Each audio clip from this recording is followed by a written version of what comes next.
welcome. My name is Chris Shelton, coming to you from partly cloudy Los Angeles, California. Hello. This is our new little partner addition to our family. This is Ash. Say hello, Ash. Anyways, celebrating the 4th of July, I thought I'd put together a little piece here to commemorate the freedoms that we have in this country. I love this country. There's so many opportunities, and some people will say, "Well, Chris, there's not as many opportunities as you might think," and I disagree. I think that it all comes down to your mindset. So, in 1776, the Declaration of Independence was written, and the freedoms that we have today are as a result of that, as well as the young men and women who have sacrificed their lives in order for us to be able to enjoy the freedoms that we have. Now, what's really cool too is about 55 years ago, actually 55 years ago yesterday, former President Lyndon Johnson signed the Civil Rights Act, and John F. Kennedy and Martin Luther King were in the audience, and this was meant to end discrimination against race, gender, religion, or ethnic background. And now, I grant you, there's a lot more that we need to do. There's a lot more that needs, because there still is discrimination in this country. There still is not equality all across the board for everybody. And so what can we do as individuals in order to help to create this change, to further that message of Lyndon Johnson, as well as our forefathers, of having this independence and breaking away from codependence, and also developing into an interdependency. So like I said, I'm really excited about the 4th of July. What you think about, you bring about, and ultimately, like being able to do what I do for a living is such a gift. Now being in clinical practice for 18 years, it's a gift. Every day I wake up thanking God, thanking the universe for this opportunity to be able to serve the public, to be able to help to transform the lives of other people.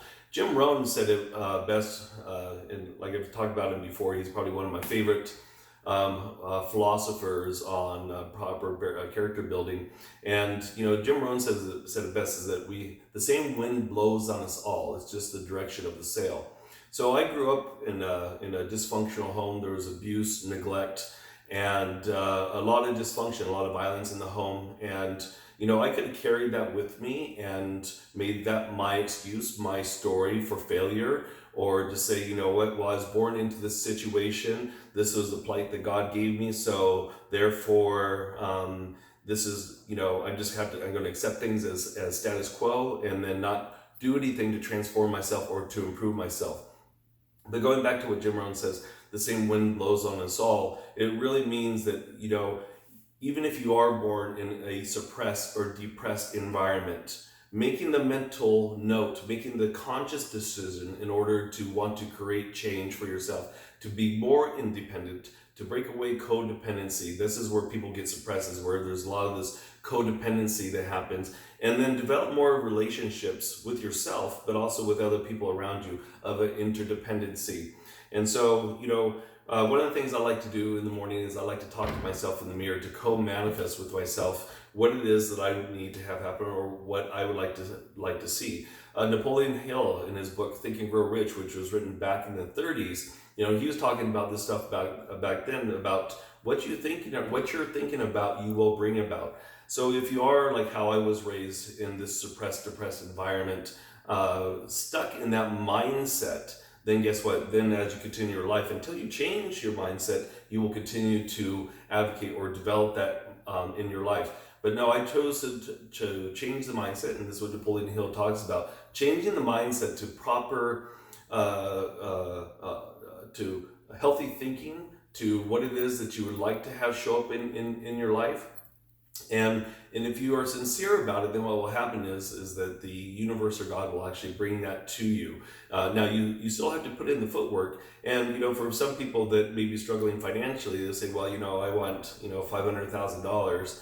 Like Napoleon Hill says, he says, okay, well, what are you going to give in return? And what are you going to do in return in order to get that financial freedom and pull that positive energy, that money energy into your life? So there has to be a give and take. Nothing is Nothing can be taken for granted, and then nothing is for free. There's always something that you have to do. And like what I do for a living, being able to serve so many people and help them transform their lives, it's really a sacrifice. And I tell people that come into this healing business, because we have other practitioners that rent from us at our office in San Jose. And I say, I tell them, if you really truly want to serve the public, you have to be willing to sacrifice. And that's your energy, and that's your intent. And like I've told some people, I've missed out on opportunities, let's say with my kids, as a result. But this is a sacrifice I chose to make. My family comes first, but my patients, my clients, as well as my students are also part of that family, and I really care about what happens to them. And so you have to be willing to sacrifice in order to really serve somebody. If you're 1 foot in, 1 foot out, then that's not really going to do it. So if you really want to bring in this abundancy and have this interdependency and break away from the codependency mental cycles that most of us have, then it's changing the mindset. So one of the things I like to do is I like to read what is known as invocations. And grab this here. So this book here, the Workbook for Spiritual Development of All People, written by Taoist master Hua Jingni. He's a 33 generation Taoist and Chinese medicine master. In fact, him and his sons, they actually started the Yosan University here in Los Angeles, California, as well as the Tao Wellness Center in Santa Monica. Anyway, so what can we do? How can we change our mindsets? Well, one of the things I've talked about is how to co-create with God. So talk to yourself in the mirror and manifest what it is that you want.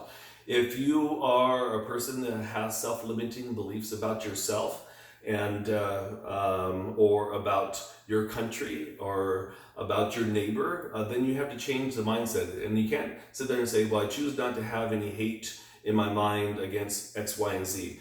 Because when you say the word hate, then what you do is you actually, even if you say it to yourself, the Chinese have a saying that says that your thoughts are louder than thunder in heaven. So even if you're thinking that, I choose not to have any more hate in my life, then guess what you actually bring in is more hate. So you have to say what the opposite is. I choose to co-create with God that I'm more loving. I have compassion.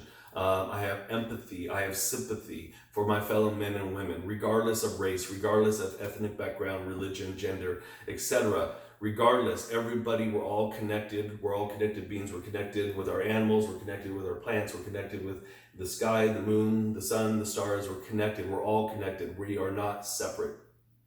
So in order to have more of this freedom, the ability to be able to share this abundancy with other people, you have to really start to change the mindset. So really talking to yourself in the mirror or making little postcards and saying these, writing out these affirmations and put it on postcards and put it in your bathroom mirror. I like looking in the bathroom mirror because brushing my teeth, shaving, or whatever, even if I'm not saying it audibly, I'm reading it to myself, and as a result of that, when I'm reading it to myself, then I'm actually creating that kind of energy in my environment.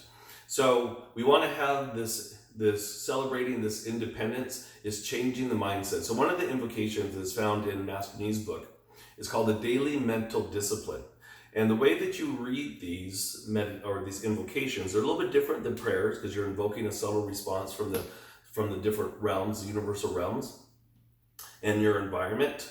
The way that you recite these invocations is like a meditation. So every time you go to recite a line, you're going to inhale, center yourself, exhale, and then recite the line. And I'm going to read one of these passages or one of these invocations with you.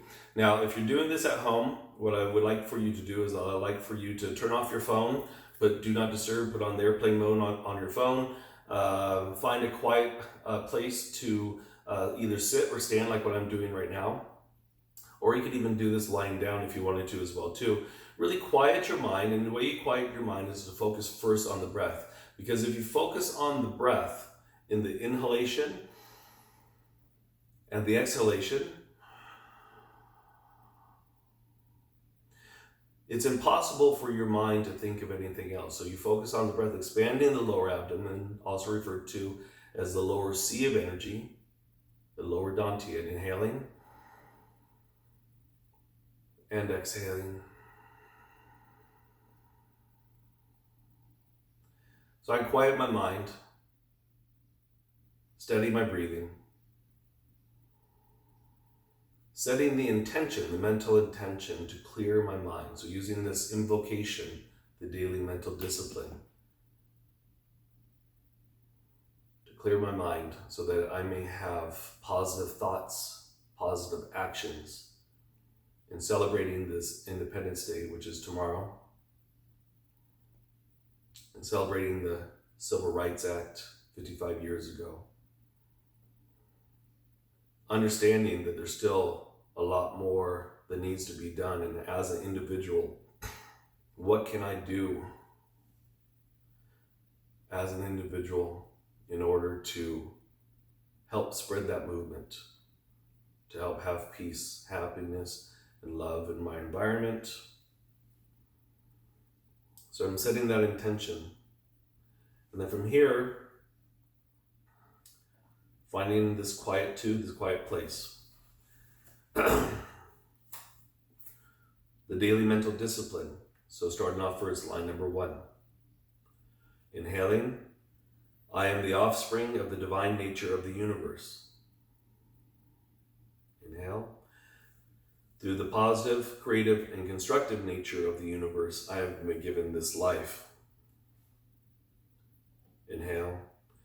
May pure positive energy display itself in my nature and in my daily life. Inhale. May only the highest energy manifest in my speech and my behavior. Inhale. May I demonstrate the benevolence of universal nature in my relationships with my fellow men and women.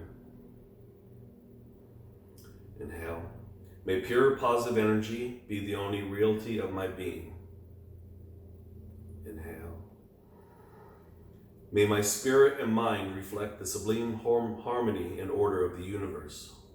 And may my body be a workshop of the subtle origin. Inhale. When I have a meal, may pure positive energy nourish me. Inhale.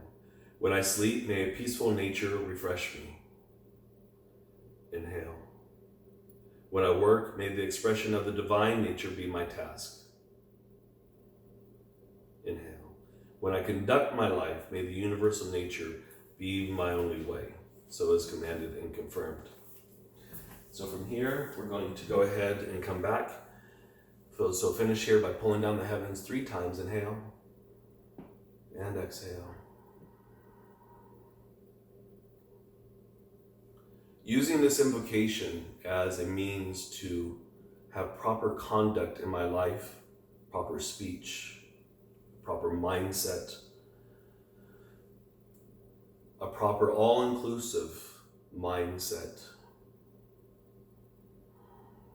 Let's just go ahead and do a couple more. Pulling in this divine energy. Inhale and exhale. And inhale and exhale. Okay, so such a simple practice to do. So this is a different type of Qigong practice, because what we're doing is that we're using our words, and our words are very powerful. Our thoughts are very powerful. So in this case here, it's to rectify those mind patterns and to understand that on this celebrating this Independence Day, this wouldn't have happened if it wasn't for our fellow men and women who have fought for this country.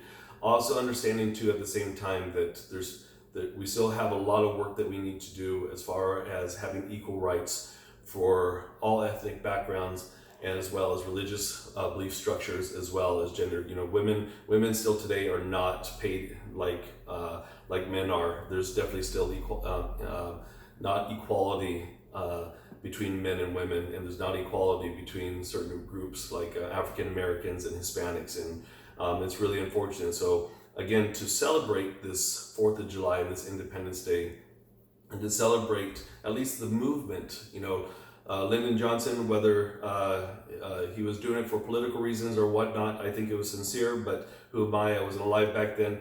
The mere fact that he signed that Civil Rights Act was the starting place, because somebody had to make a change. The only people that can make the change is ourselves, and when we all decide to put our energy and our intention in a positive, constructive, nurturing way, then great things can happen.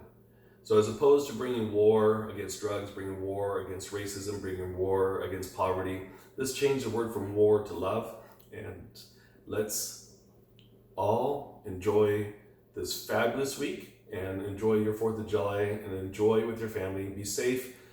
Take care of yourself. Please reach out if you have any questions. And if there's any subject that you like to hear me talk about, please reach out. Click on the link below, reach out, and I'll be more than happy to address those. So once again, coming to you from partly sunny Los Angeles, California, I thank you, and I thank this country, and I thank the men and women who helped me have the freedoms and enjoy the life that I enjoy here today. God bless, and I will see you later.